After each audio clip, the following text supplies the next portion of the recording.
Hey everyone, All Things Middle Earth here with a part 1 video and a simple battle tactics series. Today we're going to be looking at who you should prioritize in battle when you're going out there, who is worth hitting, what skills of yours should you be using, understanding how your team works and the enemy team works can be the difference between 1 star and 3, or even beating it or not beating it. So if you're like me and you're stuck on a certain level at a low star count, maybe you want to get 3 stars because it's a quest that gives you 75,000 gold, maybe you're just trying to get through something in general, I'm going to walk through and show you exactly what I'm going to do in this battle. So hopefully you can take some of that and apply it to how you're playing and have some more success. So stay tuned. All that coming up in just 1 second.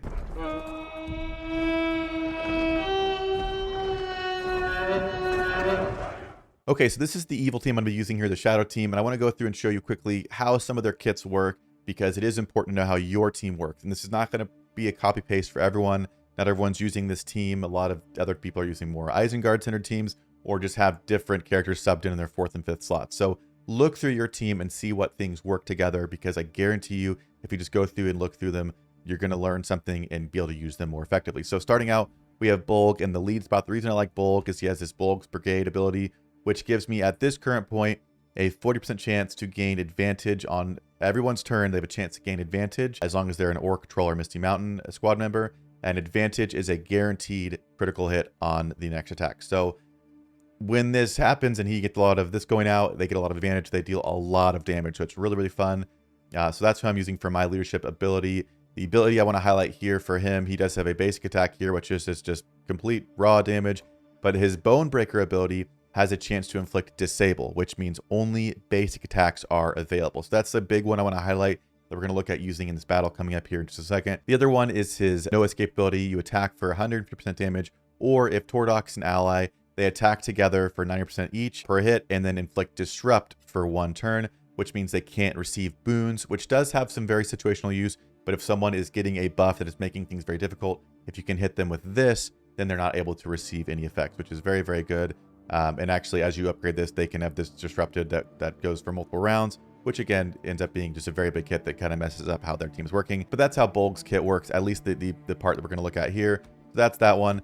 Next up, we're going to look at Naraz. Naraz is difficult in this mission, and I'll explain why in a second. But overall, he's got a pretty basic, he inflicts weaken, which is pretty good for a basic ability. It reduces damage by 50% on the enemy. So if you have someone who's hitting really, really hard, if they have weaken, it's actually very nice. Here we grant defensive to himself and 3 random allies, as well as cleanse a bane from himself and 1 random ally. So definitely has its uses, can be very, very useful. The big thing for him here is the Child of Moria, which summons a Troll Stonebreaker. This guy right here. That's why I like Naraz.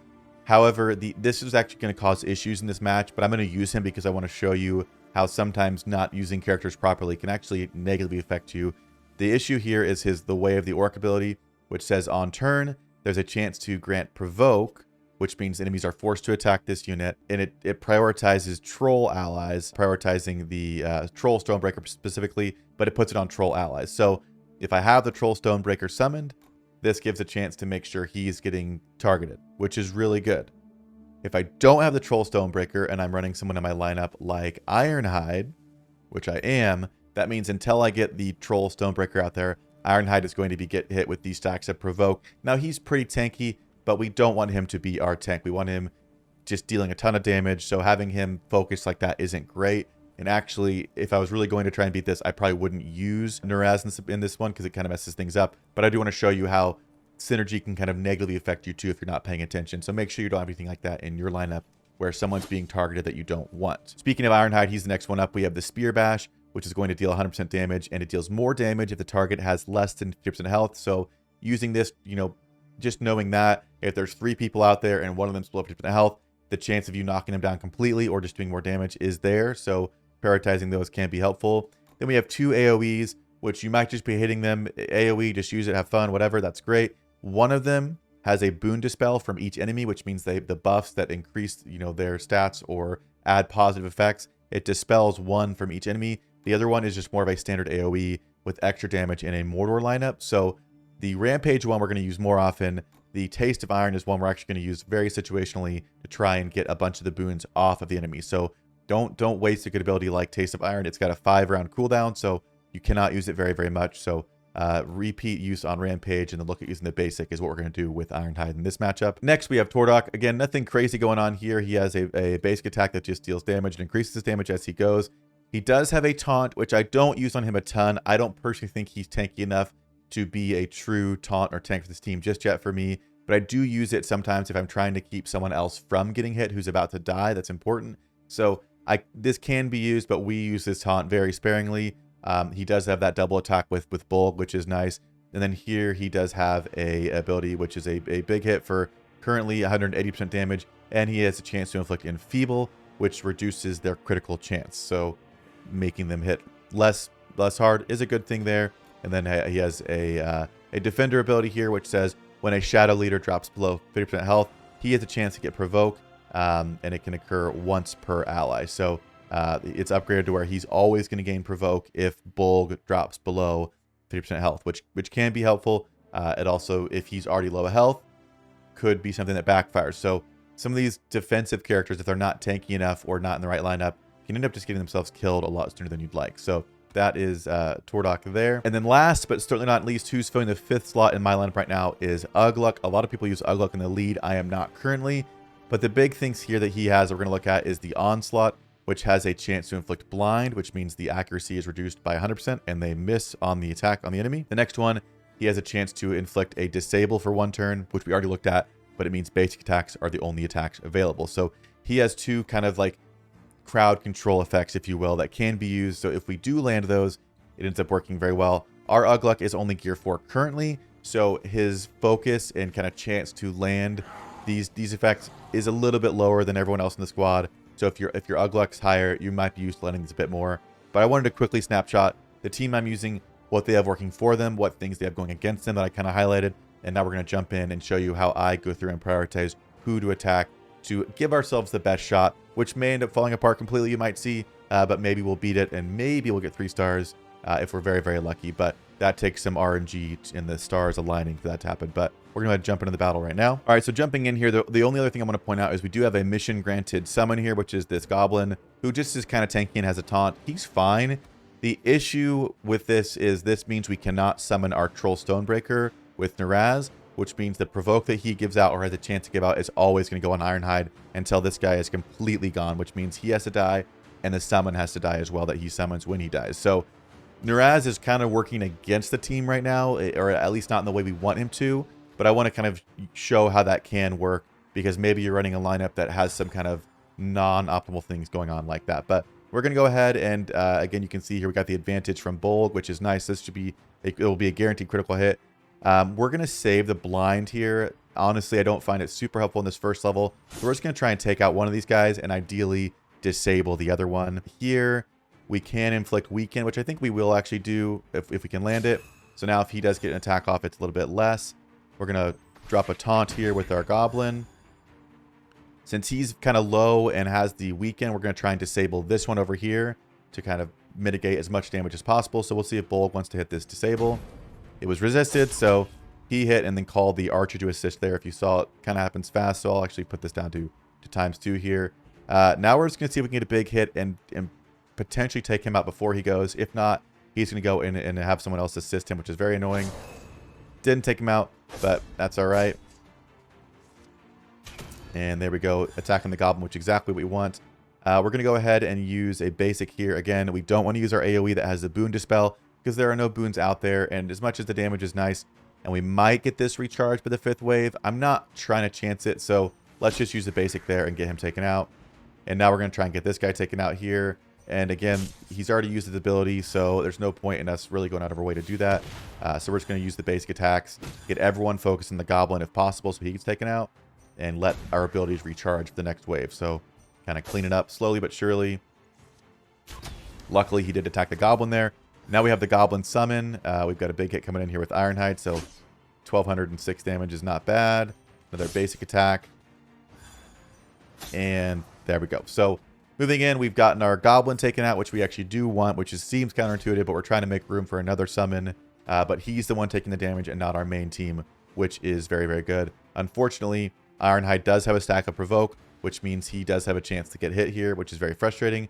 We can also get some provoke on the goblin summon to try and get him taking some hits, but it'll just come down to what the enemy decides to do. Here we probably will use his big ability and try and just take one of these guys out. I'll show why in a second. These Iron Hills Bashers have an ability called, it's just their second ability here. There we go. The Iron Hills Basher special ability, they attack 2 times at inflict enfeeble, and you'll see if they get it off, it's just this, it's a massive hit. It's very, very gross. So we're going to try and make it so they can't do that, or at least one of them can't do that. We'll go ahead and try and put blind on this one. We did get it. Okay, so as you can see here, we have the blind status effect there. So if and when he attacks, he will miss, which is very, very good. So if we can take out this Iron Hills Basher, this one will miss. We can actually start focusing on the other 2 without worrying about taking a big hit. So basic attack to take him out will be just fine. And Ironhide is getting a lot of stacks to provoke, which is really, really bad. So he's already looking kind of rough. But now the blind is off of this guy, so we'll go ahead and attack him and try and take him out before he can do anything. One more hit should do it. Almost. And there we go. And now, neither one of these are a huge threat. This guy does have the assist, so we're going to prioritize him first since he can call the other guy to assist. So ideally, we're going to, reduce his damage or just get big hits on him. We will go ahead and use the AoE. Maybe not needed as much, but it'll recharge in 3 turns, so that one's fine. The Goblin's getting attacked, which is what we want, so trying to keep that going there. And using the basic attacks. We'll put some stacks of defensive up, which is good, going into the next round, and get him taken out.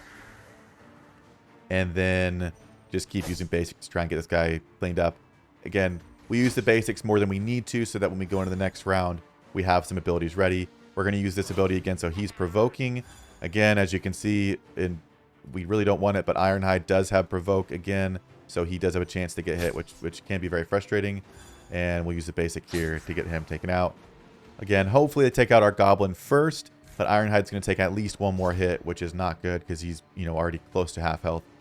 And here's this last wave that's very, very fun. We have Feely, Biffer, and Keely, who I'll explain in a second. We have an Iron Hill Soldier who we fought already, who has a chance to call an ally to assist. So he's already not fun to deal with. This Iron Hills Guardian has a taunt that also gives him a stack of Unbreakable, which means if you were to defeat them with an attack, the Unbreakable goes away and they stay at 1 health. So they get themselves just like 1 extra hit before they go down, which again can be very annoying. We then have Keely, who, just for quick summary, Keely is a big damage dealer. Feely has a huge heal. So if we do any damage to anybody and don't kill or disable Feely, he's going to heal everyone. And Biffer has an AoE that slows everyone down, which doesn't help what we're trying to do either, but he's probably less priority on my list. So we're going to try and disable Feely with Bulg's middle ability here. If we do, then we're going to probably focus over on Keely to see if we can get him taken out. But as you can see, sometimes this game is not very kind with the RNG. There, it was resisted, so no luck there. So we're going to keep going and try and just take him out since we couldn't disable him on that first hit. So keep going here. We do actually have another chance at disable. So let's go ahead and try and get that one. It was also resisted. So again, you start to see why this can get frustrating. And now, luckily, we have Ironhide going. We're going to use his attack and take out Keely. So they did not get their huge heal off and kind of get rid of all that damage we did, which is very, very good. It does not always go like that. It can be very annoying. So now we're going to try and focus on Keely. Again, our basic attack here has weaken, so reduces their damage they do. So if we do land that, that's going to be great. We didn't, of course. So here we go. Big hit coming in here. Keely just did 2,500 damage to our troll Ironhide here. And he inflicted disable on him. And now he's getting beat up pretty bad. So now he can't use special abilities and he's slowed down. However, our Goblin did get taken out, which means we can summon our Troll Stonebreaker if we're able to. Like I talked about, this Iron Hills Guardian is now taunting and has Unbreakable. So we're going to use our big attack here, try and get him taken out as quickly as possible. We're stuck here, so we're just going to do the basic.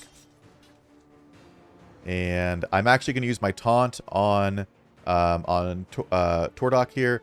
I don't usually use it, but I'm really trying to protect Ironhide here and get my other troll in. So we're going to use the taunt.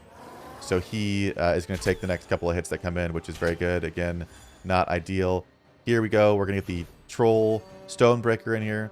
So now we got a 6th guy back in. Seeing if we can get this cleaned up here in a second. Ironhide is dangerously close to being taken out.